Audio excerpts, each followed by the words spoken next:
Hello दोस्तों, आप सभी का स्वागत है। और आज पढ़ेंगे हम भारतीय संविधान का एक बहुत ही महत्वपूर्ण टॉपिक, जिसका नाम है भारत के मूल कर्तव्य। और इसमें हम जानेंगे कि जो हमारे मूल कर्तव्य हैं, ये वास्तव में ही मूल रूप से हमारे संविधान में थे या फिर बाद में ऐड किए गए हैं। और भी हम इसके बारे में बहुत सारी विशेषताएं देखेंगे कि हमारा जो ये मूल कर्तव्य है, ये संविधान में क्यों ऐड किए गए थे, इसके पीछे क्या उद्देश्य था। और तो अब हम इसे देर ना करते हुए हम इस टॉपिक को स्टार्ट करते हैं। हमारे संविधान के जो मूल कर्तव्य हैं, ये संविधान के भाग 4 में अनुच्छेद 36 भाग 4 में अनुच्छेद 51 में उल्लेखित है।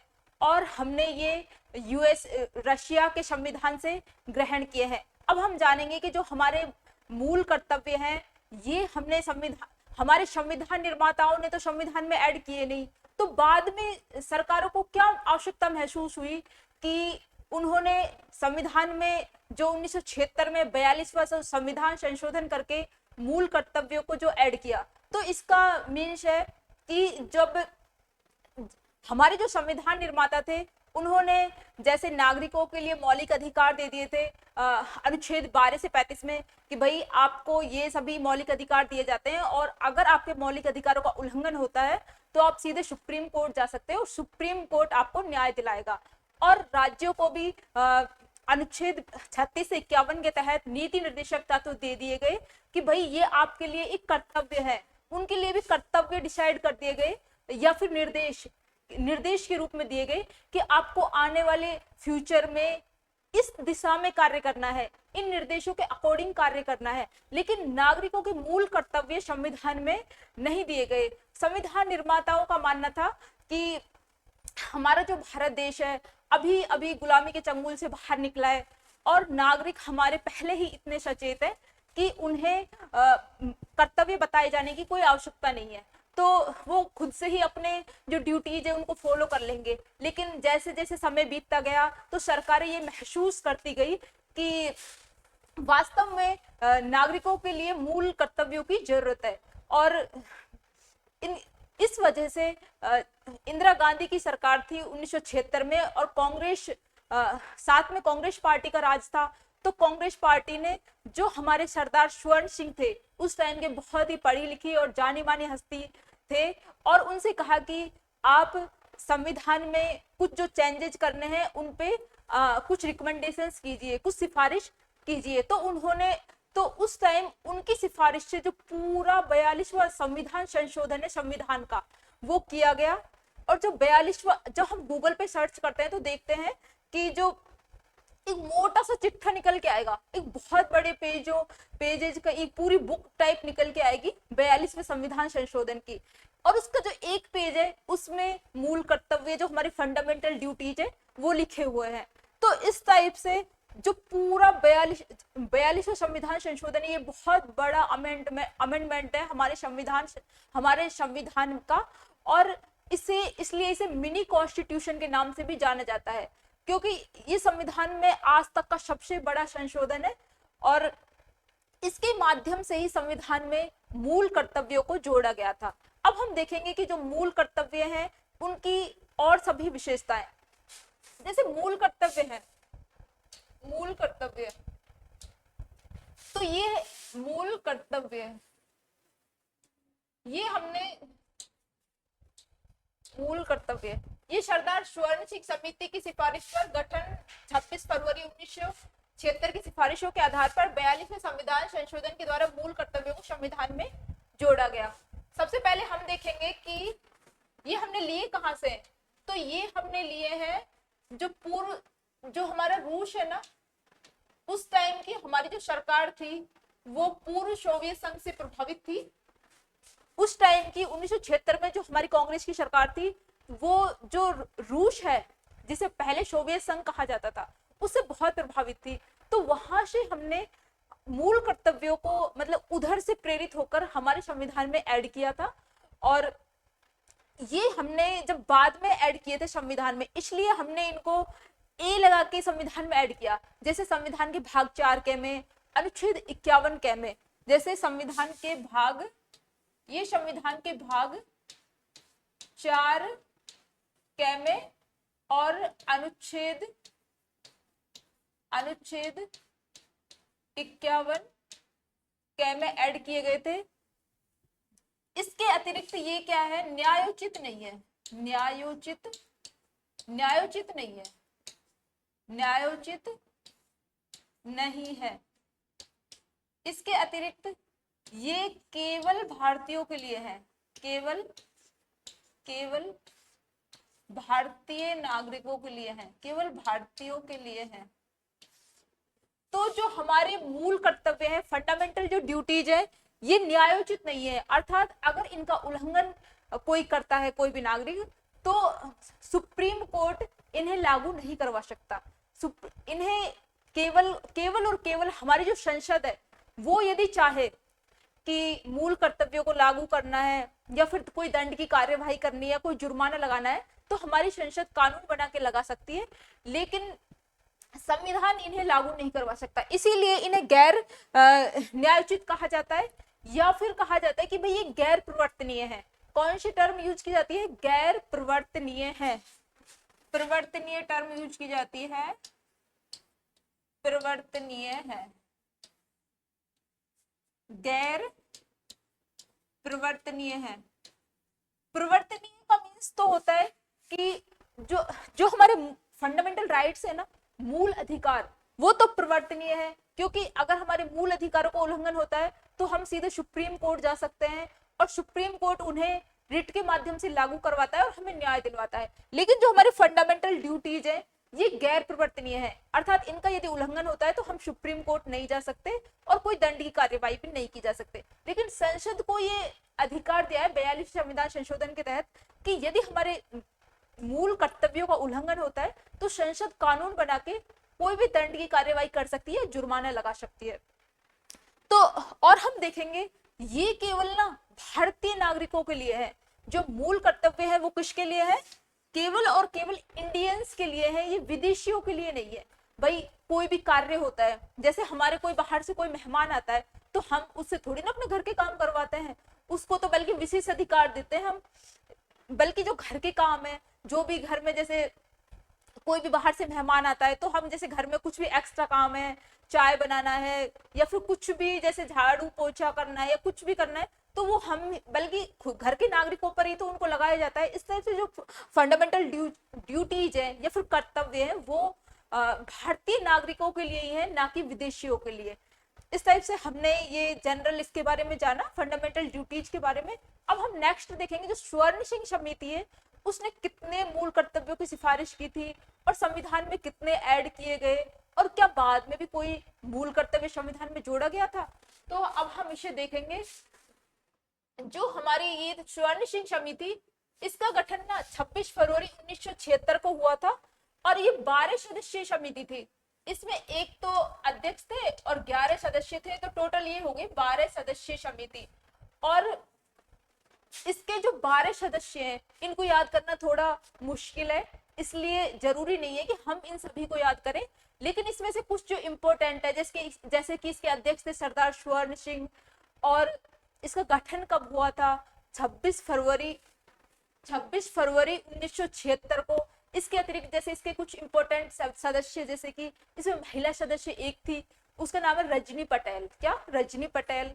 एक इसमें मुस्लिम सदस्य है, उसका नाम सैयद मोहम्मद है। तो ये दो नाम तो हमारे याद रहने बहुत जरूरी है। आरएस का जो एग्जाम हुआ था लास्ट ईयर्स में, उसमें ये क्वेश्चन पूछा गया था, 4 सदस्य दे दिए थे इसमें सरदार स्वर्ण सिंह समिति के, और पूछा था कि इनमें से कौन सा नहीं है। तो इस टाइप के पॉलिटी में कई बार इस टाइप के बाउंसर क्वेश्चंस भी आ जाते हैं, इसलिए हमने इनको ऐड किया है सबको। आप भी इनको एक नजर में सबको देख सकते हो, जिससे कि आपका इस टाइप का कोई क्वेश्चन आता है तो वो रॉन्ग नहीं होगा। तो ये है, जैसे सरदार जो स्वर्ण सिंह समिति थी उसके मेंबर्स हैं, जैसे एक तो इसमें महिला सदस्य तो है रजनी पटेल, और ये है मुस्लिम सदस्य सैयद मोहम्मद। अब हम इन सभी को देख लेते हैं। जैसे एस रॉय है एक, दिनेश गोस्वामी है, HR गोखले है, AR अतुल्य है, VN पाड़कोल, DP सिंह, रजनी पटेल जो कि महिला सदस्य थी, Basant Sathe, BU Banerjee, CM Stephen और VN सैयद मोहम्मद। इस टाइप से हमने देखे जो सरदार स्वर्ण सिंह समिति थी उसमें कितने सदस्य थे। अब हम देखेंगे सरदार स्वर्ण सिंह समिति ने कितने मूल कर्तव्यों की सिफारिश की थी। तो जो सरदार स्वर्ण सिंह समिति थी इसने 8 मूल कर्तव्यों की सिफारिश की थी। कितने होने चाहिए दोस्तों? 8 मूल कर्तव्य होने चाहिए। इसने 8 मूल कर्तव्यों की सिफारिश की थी और संविधान में ऐड किए गए थे 10 मूल कर्तव्य। कितने दोस्तों? 10। इसके अतिरिक्त अब हो गए कितने? 11 मूल कर्तव्य। तो हमें देखना है कि 8 कब थे, 10 कब थे और 11 कब थे। जो सरदार स्वर्ण सिंह समिति थी इसने 8 मूल कर्तव्यों की सिफारिश की थी। अब उन 8 में इसने 2 मूल कर्तव्य और बताए थे जो कि वर्तमान में हमने हमारे कॉन्स्टिट्यूशन में इंक्लूड नहीं किए हैं। वो कौन कौन से हैं? एक तो इन्होंने कहा था कि जो टैक्स देना भी मूल कर्तव्य होना चाहिए, क्योंकि ज्यादा से ज्यादा लोग टैक्स देंगे, अपना कर्तव्य समझेंगे टैक्स देना, तो ज्यादा से ज्यादा देश की इनकम होगी, हमारी सरकारों की ज्यादा इनकम होगी, और ज्यादा इनकम होगी तो ज्यादा सरकारें ज्यादा अच्छे से जो आधारभूत ढांचा है उसका निर्माण कर पाएंगी और देश की ज्यादा उन्नति होगी। इसलिए इन्होंने कहा था भाई टैक्स देना मूल कर्तव्य होना चाहिए। दूसरा इन्होंने कहा था कि जो हमारे जो मूल कर्तव्य है ये क्या होने चाहिए, यदि इनका उल्लंघन होता है तो इन पे क्या है, जुर्माना लगाए जाने चाहिए, मतलब आर्थिक या शारीरिक दंड दिया जाना चाहिए। तो 2 सिफारिशें की थी इन्होंने, लेकिन इन दोनों ही सिफारिशों को नहीं माना गया था। एक तो इन्होंने क्या कहा था, टैक्स देना, कर देने को इन्होंने मूल कर्तव्य बनाने की बात की थी, और दूसरा इन्होंने कहा था कि जुर्माना लगाया जाना चाहिए।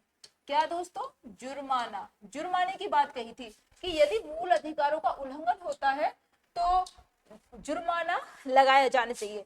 लेकिन इन दोनों सिफारिशों को नहीं माना गया था। और जो 42वें संविधान संशोधन के तहत 10 मूल कर्तव्यों को संविधान में जोड़ा गया था। कितने मूल कर्तव्यों को? 10 को 42वें कॉन्स्टिट्यूशनल अमेंडमेंट के द्वारा 1976 में 10 मूल कर्तव्यों को संविधान में जोड़ा गया था। और जो 11वां मूल कर्तव्य है इसे बाद में संविधान में इंक्लूड किया गया था सन 2002 में। सन 2002 में 86वें संविधान संशोधन के तहत इसे मूल कर्तव्यों में जोड़ा गया था।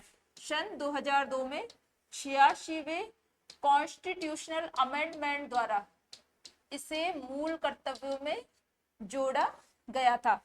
अब जो 11वां मूल कर्तव्य है इसके पीछे कुछ और भी बातें हैं, जैसे जो हमारे जो संविधान निर्माता थे उन्होंने जो डीपीएसपी है, नीति निर्देशक, जो कि हमने पहले की वीडियोज में, क्लासेस में इस टॉपिक को देखा भी है, इसके तहत हमने पढ़ा था कि जो अनुच्छेद 45 है आर्टिकल 45 में दिया गया है कि जो 6 वर्ष तक के बच्चे हैं उनके लिए प्रारंभिक शिक्षा की बात की गई है। तो ये शिक्षा है कि उनका मानना था कि भाई फ्यूचर में सरकार इस पे काम करे, संविधान निर्माताओं का। तो सरकारों ने इसी को मद्देनजर रखते हुए जो 86वां संविधान संशोधन किया, और 86वें संविधान संशोधन के तहत जो शिक्षा का अधिकार है उसको मूल अधिकार भी बनाया और उसे मूल कर्तव्यों में भी ऐड किया गया। तो अनुच्छेद जो 21A है, अनुच्छेद 21A के तहत तो इसे राइट टू एजुकेशन का दर्जा दिया गया, मूल अधिकार बनाया। और जो 11वां मूल कर्तव्य है, 11वां मूल कर्तव्य, फंडामेंटल ड्यूटीज, 11वां मूल कर्तव्य,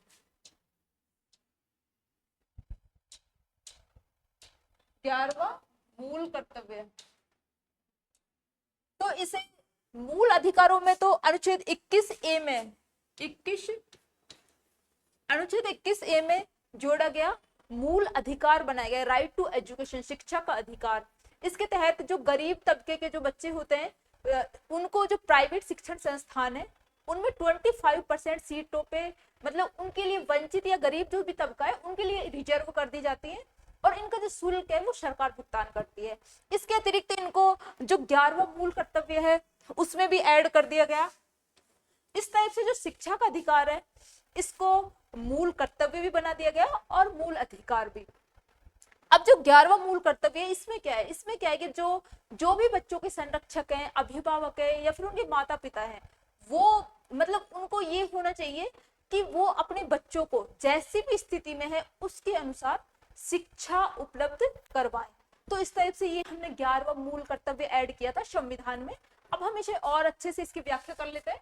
जैसे हालांकि समिति ने संविधान में 8 मूल कर्तव्यों को जोड़े जाने का सुझाव दिया था, किंतु 1976 में 10 मूल कर्तव्यों को संविधान में जोड़ा गया। अब ये जो मूल कर्तव्य है ये केवल भारतीय नागरिकों के लिए है, विदेशियों के लिए नहीं है, और ये गैर न्यायोचित प्रकृति के हैं, अर्थात इनके उल्लंघन पर हम इन्हें लागू नहीं करवा सकते। तो ये किस टाइप के दोस्तों, गैर न्यायोचित प्रकृति के हैं, केवल भारतीयों के लिए ही इनको ऐड किया गया है संविधान में, विदेशियों के लिए नहीं है ये, क्योंकि जो ड्यूटीज है, कर्तव्य हैं, वो तो देश के नागरिकों द्वारा ही निभाए जाएंगे, ये थोड़ी ना है वो विदेशियों द्वारा निभाए जाएंगे। तो इस टाइप से जो मूल कर्तव्य है केवल भारतीय नागरिकों के लिए है, ये गैर न्यायोचित प्रकृति के हैं, और यदि संसद चाहे तो विधि बनाकर इनका क्रियान्वयन कर सकती है। यदि हमारी संसद चाहे तो कानून बनाकर इनको लागू करवा सकती है।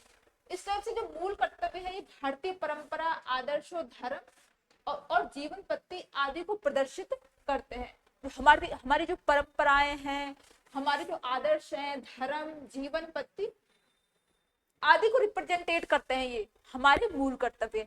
अब हम नेक्स्ट देखते हैं हमारे जो मूल कर्तव्य हैं। अब जो 11 हमारे जो मूल कर्तव्य हैं, हमको इनको किस टाइप से याद करना है, एक बार हम इनकी व्याख्या देख लेते हैं। उसके बाद हम इनको बहुत ही शॉर्ट तरीके से, बहुत ही प्यारे तरीके से जो इनकी प्रत्येक लाइन की जो शब्दावलियां है उनके माध्यम से याद करेंगे, और बहुत इस टाइप से 2-3 बार रिवाइज करने पर इस टाइप से ये टॉपिक हमारे याद हो जाएगा कि हम इसको कभी भूल नहीं पाएंगे। तो अब हम इसे स्टार्ट करते हैं कि संविधान का पालन करना है और उसके आदर्श, संस्थान, राष्ट्रध्वज और राष्ट्रगान का आदर करें। इसमें संविधान की बात की गई है कि संविधान का पालन करना है। इसके अतिरिक्त जो संविधान के आदर्श है, इसकी संस्थान है, इसके जो राष्ट्रध्वज है और राष्ट्रगान है, नेशनल फ्लैग और जो नेशनल एंथम है, नेशनल एंथम की बात की गई है यहाँ पे, एंथम। इसमें ना दोस्तों ये आपको याद रखना है, इसमें राष्ट्रगीत की बात नहीं की गई है, राष्ट्रगीत, इसमें राष्ट्रगीत को इंक्लूड नहीं किया गया है, ये आपको अच्छे से याद करना है कि इसमें राष्ट्रगीत की बात नहीं की गई है। इसमें किसकी बात नहीं की गई है, राष्ट्रगीत की बात नहीं की गई है। ये हमारा जो नेशनल एंथम है ना, इसमें राष्ट्रध्वज की, इसमें संविधान की बात की गई है, राष्ट्रध्वज की, राष्ट्रगान की बात की गई है, लेकिन जो राष्ट्रगीत है, हमारा नेशनल सॉन्ग है वंदे मातरम, उसकी बात नहीं की गई है। उस टाइम जो हमारी कांग्रेस सरकार थी उसने किसी भी तरह के डिस्प्यूट को रोकने के लिए राष्ट्रगीत को इसमें ऐड नहीं किया। लेकिन जैसे कि अब हमारा जो दूसरा मूल कर्तव्य है, अब हम इसका अध्ययन करेंगे। स्वतंत्रता के लिए हमारे राष्ट्रीय आंदोलन को प्रेरित करने वाले उच्च आदर्शों को हृदय में संजोए एवं उनका पालन करें। कि स्वतंत्रता के टाइम पे हमारे जो भी राष्ट्रीय आंदोलन में जो भी को प्रेरित करने वाले जो भी उच्च आदर्श थे, उनको हमें हृदय में संजोना है और उनका पालन करना है। जैसे कि हमारे भगत सिंह जी थे, हमारे जो सुभाष चंद्र बोस, महात्मा गांधी, उन्होंने जो भी राष्ट्रीय आंदोलन में जितने प्रयास किए थे, उन सभी के जो आदर्श हैं हमें उनको दिल में संजो के रखना है और उनका हमेशा आदर करना है। नेक्स्ट है जैसे भारत की संप्रभुता, एकता और अखंडता की रक्षा करें और अक्षुण्ण रखें। जो भारत देश है उसकी सॉवरेनिटी, इंटीग्रिटी और जो यूनिटी है उसकी हमें हमेशा रक्षा करनी है। जो भी हमारे जैसे मूल कर्तव्य है, इनके अंतर्गत जो भी निहित भाव है, इनका जो भी जिस भी भावना से ये ऐड किए गए, हमें उसे भी देखना है अच्छे से, क्योंकि कई बार एग्जाम्स में इनके प्रति जो भी भाव है, जिस भी भावना से इन्हें ऐड किया गया है, तो लैंग्वेज चेंज करके क्वेश्चंस में दे देते हैं। तो हमें इनके अंतर्गत जो निहित इनकी भावना है उसको भी अच्छे से ध्यान से पढ़ना है। नेक्स्ट जैसे देश की रक्षा करें और आह्वान किए जाने पर राष्ट्र की सेवा करें। जैसे कोई भी जरूरत पड़ गई, हमारे सरकारों को जैसे कि हमारे सीमा पे कोई भी युद्ध छिड़ गया या फिर आंतरिक रूप से कोई भी अशांति हो गई, बाह्य आक्रमण हो गया, तो यदि देश के युवाओं से आह्वान किया जाता है कि आप देश की रक्षा के लिए आगे आए, तो उसके लिए हमेशा तत्पर रहें और कभी भी देश की आन बान और शान पर कोई भी आंच न आने दें। इसका मीन्स ये है। फोर्थ हो गया, अब पहले पढ़ा था हमने, पालन करें संविधान का और उसके आदर्शों, संस्थाओं, राष्ट्रध्वज और राष्ट्रगान का आदर करें। इसमें हमें याद रखना है कि जो राष्ट्रगीत है वो इंक्लूड नहीं किया गया था। सेकंड है, स्वतंत्रता के लिए हमारे राष्ट्रीय आंदोलन को प्रेरित करने वाले उच्च आदर्शों को हृदय में संजोए और उनका पालन करें। जो भी राष्ट्रीय आंदोलन में जो उच्च आदर्श रखे गए थे उनको हृदय में दिल से मानना है और उनका पालन करना है। तीसरा, भारत की संप्रभुता, एकता और अखंडता की रक्षा करनी है। फोर्थ है, देश की रक्षा करें और सेवा करें राष्ट्र की। फिफ्थ है, जैसे भारत के सभी लोगों में समरसता और समान भ्रातृत्व की भावना का निर्माण करें। जो पंथ, भाषा, प्रदेश और वर्ग, ये 4 टर्म है, इनको हमें अच्छे से याद रखना है। कौन कौन सी, हमें इन्हें सीरियल के नाम से भी याद कर सकते हैं। सीरियल, इसका CRL, शी का मीन से क्लास, आर का मीन से रिलीजन, और रीजन, और इसके अतिरिक्त एल का मीन से लैंग्वेज। इस टाइप से भी हम इनको याद कर सकते हैं। CRL से क्लास, रिलीजन, रीजन और लैंग्वेज, ये 4 टर्म है ना, इनको अच्छे से याद रखना है। पंथ, भाषा, प्रदेश और वर्ग, पंथ, भाषा, प्रदेश और वर्ग।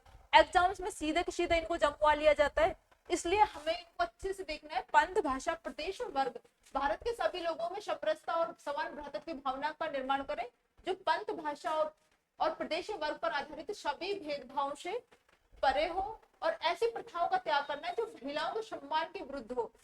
उन सभी प्रथाओं का हमें त्याग करना है जो महिला सम्मान के खिलाफ हो। जैसे कि जो प्राचीन काल में कुछ कुरीतियां चलती थी हमारे देश में, सती प्रथा, महिलाओं को जिंदा ही जला दिया जाता था। जैसे कि और भी डाकन प्रथा, और भी जैसे महिलाओं का बाल विवाह कर दिया जाता था, और जैसे विधवा विवाह को नहीं मानते थे लोग। इस टाइप से जो भी महिलाओं के सम्मान के विरुद्ध जो प्रथाएं थी, उन सभी का त्याग करना है। ये हमारी ड्यूटी है, ये हमें ड्यूटी बताई गई है। नेक्स्ट है, हमारी सामाजिक संस्कृति की गौरवशाली परंपरा का महत्व समझे और उसका परिरक्षण करें।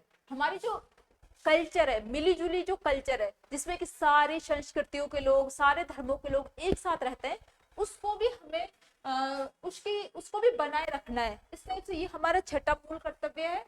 सातवां है, प्राकृतिक पर्यावरण की, जिसके अंतर्गत वन, झील, नदी और वन्य जीव, ये 4 टर्म है, इनको भी हमें अच्छे से याद रखना है। वन, झील, नदी, वन्य जीव, जैसे कि एक की रक्षा करें। जैसे कि एक ये है हमारा वन हो गया, ये हमारा वन वाला एरिया है, इसमें ही कोई नदी जा रही है, नदी बह रही है, नदी के पास ही कोई झील है, और इसमें ही पशु पक्षी पानी पी रहे हैं। तो इस टाइप से हमें इसे इमेजिनेशन के माध्यम से भी याद कर सकते हैं इस टॉपिक को, कि ये जैसे पर्यावरण है, तो पर्यावरण में हमें इन 4 चीजों को याद करना है। एक ये हमारा जंगल हो गया, जैसे ये हमारा जंगल वाला एरिया हो गया, उसमें से कोई नदी जा रही है, नदी बह रही है, और नदी के पास ही कोई झील है, और उसमें जो पशु पक्षी है वो पानी पी रहे हैं। इस टाइप से हम कुछ चीजों को इमेजिनेशन से भी याद कर सकते हैं। तो ये हमारा रक्षा करनी है हमें, हमारे जो प्राकृतिक पर्यावरण है, जिसके अंतर्गत वन, झील, नदी, वन्य जीव आते हैं, और प्राणी मात्र के प्रति दया भाव रखें। जो भी जीव जंतु होते हैं उनके प्रति हमें दया भाव रखना है, ये हमारा कर्तव्य है। इसके बाद हमारा 8वां जो मूल कर्तव्य है, वैज्ञानिक दृष्टिकोण, मानववाद और ज्ञानार्जन तथा सुधार की भावना का विकास करें। हमें किसका विकास करना है? वैज्ञानिक दृष्टिकोण को। जो तार्किकता है उसको ज्यादा से ज्यादा बढ़ावा देना है। जैसे समय बीतता जाएगा ज्यादा से ज्यादा लोगों को तार्किक होंगे और उस तार्किकता को आपको लॉजिक ज्यादा से ज्यादा यूज करना है। इसके अतिरिक्त जैसे मानववाद है, ह्यूमनिटी है, जो एक सभी मानव एक दूसरे का सम्मान करें। इसके अतिरिक्त जैसे ज्ञान अर्जन है, ज्यादा से ज्यादा ज्ञान अर्जित करना है। फिर 9th है सार्वजनिक संपत्ति को सुरक्षित रखें और हिंसा से दूर रहें। जो जैसे भी हमारे जो भी हमारी सार्वजनिक संपत्ति है, आखिरकार तो वो जो देश के नागरिक हैं उनके पैसे से ही बनाई जाती है। हम जो टैक्स भरते हैं उससे ही सरकार हमारी सार्वजनिक संपत्ति का निर्माण करती है, आधारभूत ढांचे का निर्माण करती है। जैसे रेल की पटरियां हो गई, रेलवे स्टेशन हो गए, या फिर जैसे हमारी सड़कें हो गई, दूरसंचार के साधन हो गए, सभी चीजें जो कि देश के अंतर्गत है। तो भारत के जो नागरिक हैं, देश के नागरिकों की ये जिम्मेदारी होती है कि वो उनको सेफ रखें, उनको सुरक्षित रखें। बल्कि ये नहीं है कि उनमें तोड़ फोड़ करें या फिर कोई भी आंदोलन हो रहा है तो जो देश की संपत्ति है उसको नुकसान पहुंचाए, क्योंकि वो आखिरकार तो वो संपत्ति हमारी ही है ना। तो सार्वजनिक संपत्ति को सुरक्षित रखना है और हिंसा से दूर रहना है। फिर व्यक्तिगत और सामूहिक गतिविधियों के सभी क्षेत्रों में उत्कर्ष की ओर बढ़ने का सतत प्रयास करें, और जिससे राष्ट्र निरंतर बढ़ते हुए प्रयत्न की व उपलब्धि की नई ऊंचाइयों को छुए। तो हमें हमेशा उत्कर्ष की ओर बढ़ना है, हमेशा आगे बढ़ना है, व्यक्तिगत रूप से भी और सामूहिक रूप से भी। चाहे हम अकेले बढ़े, चाहे पूरे लोगों के साथ इकट्ठा होकर आगे बढ़े, हमें हमेशा उत्कर्ष की ओर आगे बढ़ना है। नेक्स्ट है 6 से 14 वर्ष के बच्चों को उनके अभिभावक अथवा संरक्षक या प्रतिपालक जैसी भी स्थिति में हो शिक्षा के अवसर प्रदान करें। 86वां कॉन्स्टिट्यूशनल अमेंडमेंट, ये सन 2002 में 86वां संविधान संशोधन के द्वारा 11वां मूल कर्तव्य हमारे संविधान में ऐड किया गया। और उसमें कहा गया कि भाई 6 से 14 वर्ष के जो भी बच्चे हैं उनको जो उनके संरक्षक है, अभिभावक है, उनके पेरेंट्स है, जैसी भी स्थिति में है उसी हिसाब से शिक्षा के अवसर उपलब्ध करवाएं। तो ये हमने देखा, हमारे जो मूल कर्तव्य है उनको उनकी पूरी व्याख्या देखी। अब हम इनको एक शॉर्ट तरीके से देख लेते हैं कि हमें इनकी शब्दावलियों को किस टाइप से याद करना है। तो अब हम देखते हैं, फर्स्ट आदर करें संविधान, आदर करें संविधान, राष्ट्रध्वज और राष्ट्रगान का, आदर करें संविधान, राष्ट्रध्वज और राष्ट्रगान का। दूसरा है हृदय में संजोए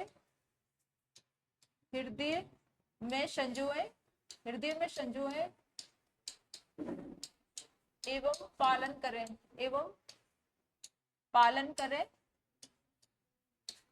राष्ट्रीय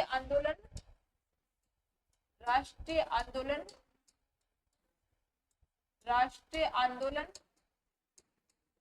और उच्च आदर्शों को, राष्ट्रीय आंदोलन और उच्च आदर्शों को।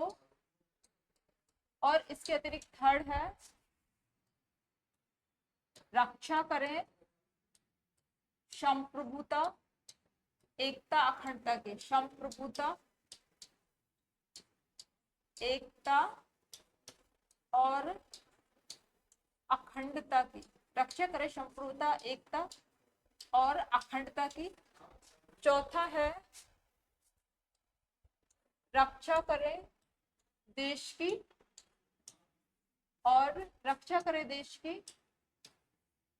और सेवा करे राष्ट्र की।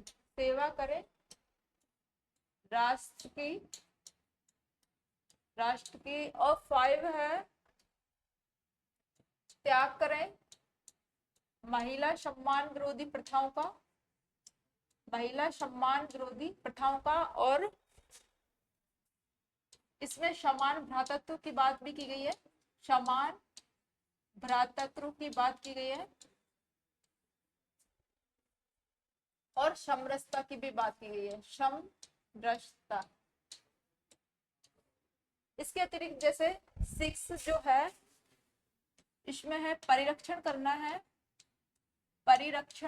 है किसका, सामाजिक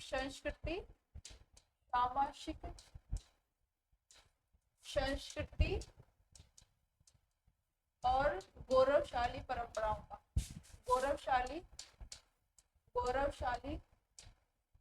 परंपराओं का, गौरवशाली परंपराओं का। सातवां है रक्षा करें पर्यावरण, पर्यावरण इसके अंतर्गत वो वन, झील, नदी, वन्य जीव भी आ जाएंगे। और दया भाव रखना है, दया भाव रखना है किसके प्रति? प्राणी मात्र के प्रति, प्राणी मात्र के प्रति। इसके बाद आठवां है विकास करना है, किस किस का? विकास करना है वैज्ञानिक दृष्टिकोण, वैज्ञानिक दृष्टिकोण, वैज्ञानिक दृष्टिकोण, मानववाद और ज्ञानार्जन का, मानववाद और ज्ञानार्जन का, ज्ञानार्जन का। और इसके बाद 9th है सुरक्षित रखें सार्वजनिक संपत्ति को, सार्वजनिक संपत्ति, सार्वजनिक संपत्ति और दूर रहे हिंसा से। और दूर रहना है किससे? हिंसा से, हिंसा से। 10वां है उत्कर्ष की ओर, उत्कर्ष की ओर सतत प्रयास, सतत प्रयास करना है, व्यक्तिगत या सामूहिक, व्यक्तिगत और सामूहिक। और 11वां है इसमें शिक्षा की बात की गई है, शिक्षा की बात की गई है कैसे? 14 वर्ष के बालकों के लिए। अब हम समझेंगे इसे। अब हम जो हमारे मूल कर्तव्य हैं इनको एकदम शॉर्ट तरीके से लर्न करेंगे और बहुत अच्छे से याद हो जाएगा और एग्जाम्स में हमारा एक भी क्वेश्चन नहीं छूटेगा। तो हमें इसकी कुछ शब्दावलियों को ही याद करना है हमें, तो हमें याद करना है। आप इसी टाइप से याद करना, बहुत अच्छा, इसको आपको बहुत लाभ देखने को मिलेगा। तो ये है जैसे फर्स्ट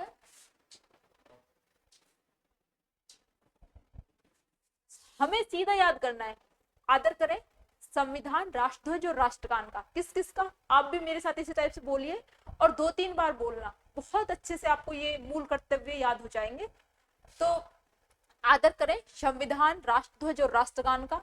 दूसरा है हृदय में संजोए एवं रक्षा करें किस किस की? राष्ट्रीय आंदोलन और उच्च आदर्शों की। हृदय में संजोए एवं पालन करें राष्ट्रीय आंदोलन एवं उच्च आदर्शों को। तीसरा बोलना है रक्षा करें संप्रभुता, एकता और अखंडता की। संप्रभुता, सोवर्निटी, इंटीग्रिटी और यूनिटी की रक्षा करें, संप्रभुता, एकता और अखंडता की। चौथा हमें बोलना है रक्षा करें देश की और सेवा करें राष्ट्र की। इस टाइप से हमें महत्वपूर्ण शब्दावली याद करनी है, रक्षा करें देश की, सेवा करें राष्ट्र की। अब 5वां है जैसे त्याग करें महिला सम्मान विरोधी प्रथाओं का। 5वां जो है ना, इसे इस टाइप से लिखा जाता है यू, 5वें नंबर पे है ना, या फिर इंग्लिश में भी आता है उसमें ई, है ना। तो त्याग करें महिला सम्मान विरोधी प्रथाओं का। इसकी व्याख्या तो हमने पीछे ही देख ली। तो महिला सम्मान विरोधी प्रथाओं का, और इसमें बात की गई है कि निर्माण करें जो सेम, जो ब्रदरहुड की भावना है, समान भ्रातृत्व की भावना है उसका, और समरसता बनाए रखे। लेकिन इसमें 4 आधार दिए गए जो हमने CRL के नाम से याद किए, क्लास, रिलीजन, रीजन और लैंग्वेज। प्रदेश, भाषा, वर्ग, धर्म, भाषा, प्रदेश और वर्ग, ये 4 टर्म हमें याद रखनी है। इसके बाद जैसे 6ठा है परिरक्षण करें सामाजिक संस्कृति और गौरवशाली परंपराओं का। 6 हमें इस टाइप से याद करना है, परिरक्षण करें सामाजिक संस्कृति और गौरवशाली परंपराओं का। 7वां याद करना है रक्षा करें पर्यावरण की और दया भाव रखें प्राणी मात्र के प्रति। रक्षा करें किसकी? पर्यावरण की। पर्यावरण के अंतर्गत हमने माइंड मैप वो बना के देखा था, इमेजिनेशन करके, किस किस की रक्षा करनी है पर्यावरण के अंतर्गत, जैसे वन, झील, नदी और वन्य जीव। वन, झील, नदी, वन्य जीव। और दया भाव किसके प्रति रखना है, प्राणी मात्र के प्रति। इसके बाद जैसे 8वें में विकास करना है वैज्ञानिक दृष्टिकोण, मानववाद और ज्ञानार्जन का। किस किस का विकास करना है, वैज्ञानिक दृष्टिकोण, मानववाद और ज्ञानार्जन का। इसके बाद है जैसे 9th हमारा जो मौलिक कर्तव्य है वो है सुरक्षित रखें सार्वजनिक संपत्ति को और दूर रहना है किससे, हिंसा से। सुरक्षित रखें सार्वजनिक संपत्ति को और दूर रहे हिंसा से। 10वां है उत्कर्ष की ओर सतत प्रयास, व्यक्तिगत या सामूहिक। हमें हमेशा आगे बढ़ना है, चाहे व्यक्तिगत रूप से चाहे सामूहिक रूप से। इसके बाद जो हमारा 11वां मूल कर्तव्य है वो हमने जो हमारे 86वां संविधान संशोधन था 2002 में उसके द्वारा ऐड किया गया। उसमें कहा गया कि भाई 6 से 14 वर्ष के बच्चों को यथास्थिति शिक्षा उपलब्ध करवाने की पूरी कोशिश करें। तो इस टाइप से हमने देखा हमारे मूल कर्तव्य को। इसके अतिरिक्त इसमें कुछ चीजें और रह गई। जो हमारी वर्मा समिति थी 1999 में बनाई गई थी, वर्मा समिति, वर्मा समिति बनाई गई थी, वर्मा समिति। वर्मा समिति का गठन किया गया था 1999 में।